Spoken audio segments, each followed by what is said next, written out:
जय गुरु जी। शुक्राना गुरु जी। सारी संगत को जय गुरु जी। ओम नमः शिवाय। शिव जी सदा सहाय। ओम नमः शिवाय। गुरु जी सदा सहाय। शिव पुराण श्री रुद्र संहिता तृतीय खंड का 24वां अध्याय। सप्त ऋषियों द्वारा पार्वती की परीक्षा। ब्रह्मा जी कहते हैं, देवताओं के अपने अपने निवास पर लौट जाने के उपरांत भगवान शिव पार्वती की तपस्या की परीक्षा लेने के विषय में सोचने लगे। वे अपने परात्पर माया रहित स्वरूप का चिंतन करने लगे। वैसे तो वे सर्वेश्वर और सर्वज्ञ हैं, वे ही सबके रचनाकार और परमेश्वर हैं। उस समय देवी पार्वती बहुत कठोर तप कर रही थी। उस तपस्या को देखकर स्वयं भगवान शिव भी आश्चर्यचकित हो गए। उनकी अटूट भक्ति ने शिव जी को विचलित कर दिया। तब भगवान शिव ने सप्त ऋषियों का स्मरण किया। उनके स्मरण करते ही सातों ऋषि वहां आ गए। वे अत्यंत प्रसन्न थे और अपने सौभाग्य की सराहना कर रहे थे। उन्हें देखकर शिवजी हंसते हुए बोले, आप सभी परम हितकारी व सभी वस्तुओं का ज्ञान रखने वाले हैं। गिरिराज हिमालय की पुत्री पार्वती इस समय सुस्थिर होकर शुद्ध हृदय से गौरी शिखर पर्वत पर घोर तपस्या कर रही है। उनकी इस तपस्या का एकमात्र उद्देश्य मुझे पति रूप में प्राप्त करना है। उन्होंने अपनी सभी कामनाओं को त्याग दिया है। मुनिवरों, आप सब मेरी इच्छा से देवी पार्वती के पास जाएं और उनकी दृढ़ता की परीक्षा लें। भगवान शिव की आज्ञा पाकर सातों ऋषि देवी पार्वती के तपस्या वाले स्थान पर चले गए। वहां देवी पार्वती तपस्या में लीन थी।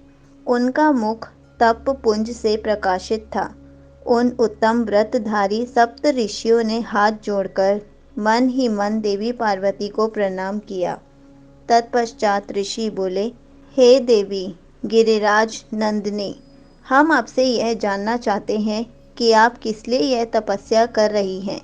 आप इस तप के द्वारा किस देवता को प्रसन्न करना चाहती हैं और आपको किस फल की इच्छा है।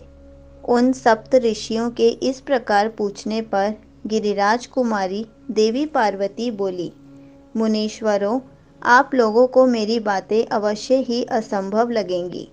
साथ ही मुझे इस बात की भी आशंका है कि आप लोग मेरा परिहास उड़ाएंगे।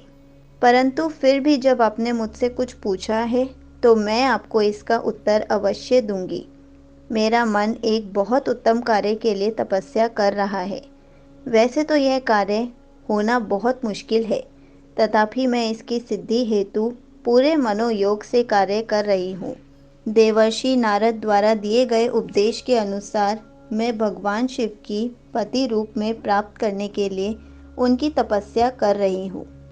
मेरा मन सर्वथा उन्हीं के ध्यान में मग्न रहता है तथा मैं उन्हीं के चरणारविंदों का चिंतन करती रहती हूँ।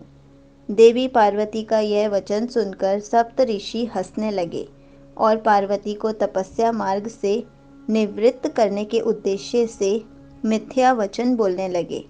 उन्होंने कहा, हे हिमालय पुत्री पार्वती, देवर्षि नारद तो व्यर्थ ही अपने को महान पंडित मानते हैं।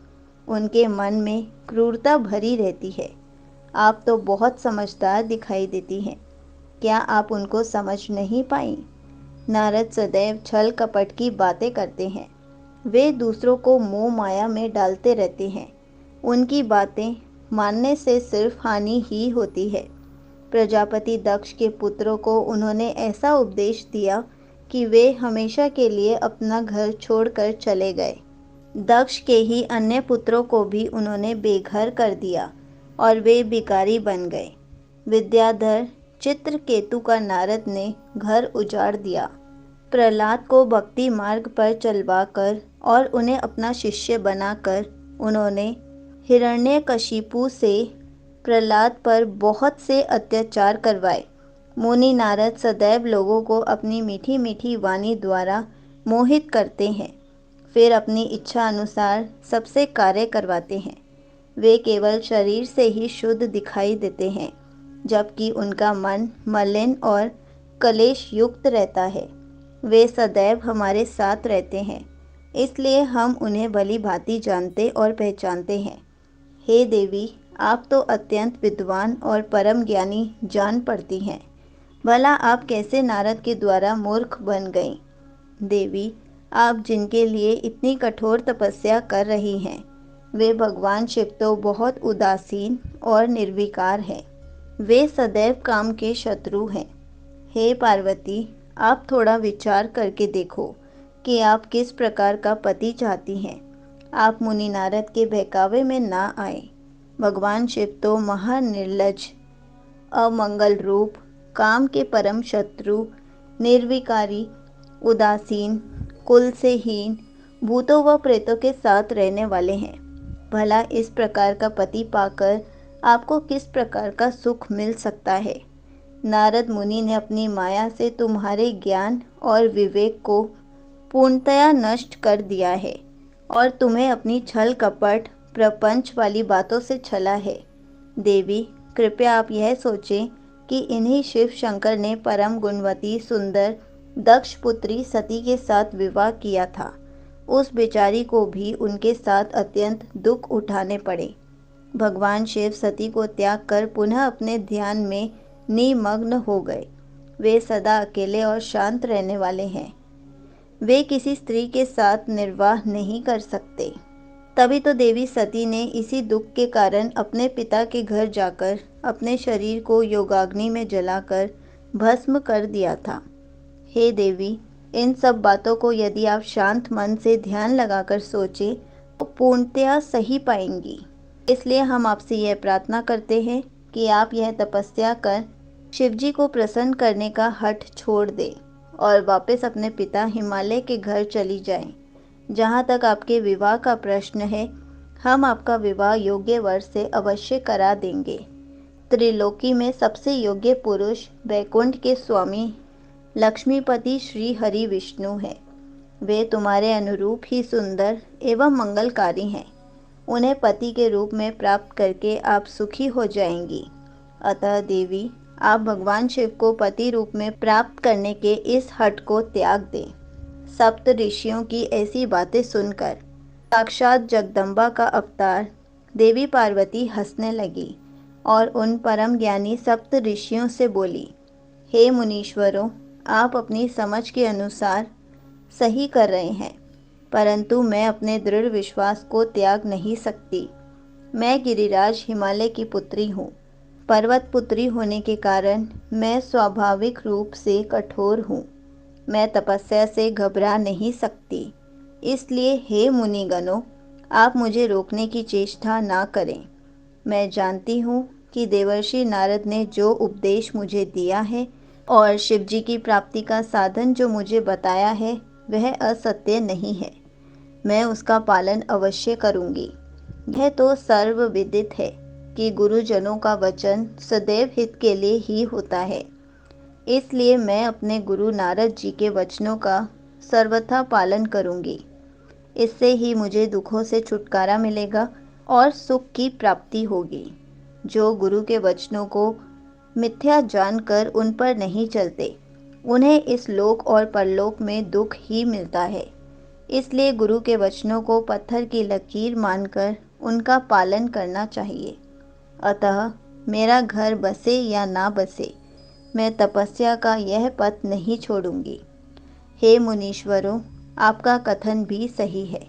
भगवान विष्णु सद्गुणों से युक्त है तथा नित नई लीलाएं रचते हैं, परंतु भगवान शिव साक्षात पारब्रह्म हैं। वे परम आनंदमय हैं। माया मोह में फंसे लोगों को ही प्रपंचों की आवश्यकता होती है। ईश्वर को इन सब की ना तो कोई आवश्यकता होती है और ना ही रुचि। भगवान शिव सिर्फ भक्ति से ही प्रसन्न होते हैं। वे धर्म या जाति विशेष पर कृपा नहीं करते। ऋषियों, यदि भगवान शिव मुझे पत्नी रूप में नहीं स्वीकारेंगे तो मैं आजीवन कुंवारी ही रहूंगी और किसी अन्य का वरण कदापि नहीं करूंगी। यदि सूर्य पूर्व की जगह पश्चिम से निकलने लगे, पर्वत अपना स्थान छोड़ दे और अग्नि शीतलता अपना ले, चट्टानों पर फूल खिलने लगे, तो भी मैं अपना हठ नहीं छोड़ूंगी। ऐसा कहकर देवी पार्वती ने सप्त ऋषियों को दोनों हाथ जोड़कर प्रणाम किया तथा भक्ति भाव से शिव चरणों का स्मरण करते हुए पुनः तपस्या में लीन हो गई। तब पार्वती के श्रीमुख से उनका दृढ़ निश्चय सुनकर सप्त ऋषि बहुत प्रसन्न हुए और उनकी जय जयकार करने लगे। उन्होंने पार्वती को तपस्या में सफल होकर भगवान शिव से मनोवांछित वरदान प्राप्त करने का आशीर्वाद दिया। तत्पश्चात देवी पार्वती की तपस्या की परीक्षा लेने गए सप्त ऋषि उन्हें प्रणाम करके प्रसन्न मुद्रा में भगवान शिव को वहां हुई सभी बातों का ज्ञान कराने के लिए शीघ्र उनके धाम की ओर चल दिए। तब भगवान शिव शंकर के पास पहुंचकर सप्त ऋषियों ने उनके समीप जाकर दोनों हाथ जोड़कर उन्हें प्रणाम किया और उनकी स्तुति की। तत्पश्चात सप्त ऋषियों ने महादेव जी को सारा वृत्तांत बताया। फिर प्रभु शिव की आज्ञा पाकर सप्त ऋषि स्वर्गलोक चले गए। संगत जी, यहीं पर शिव पुराण श्री रुद्र संहिता तृतीय खंड का 24वां अध्याय समाप्त होता है। जय गुरु जी। शुक्राना गुरु जी।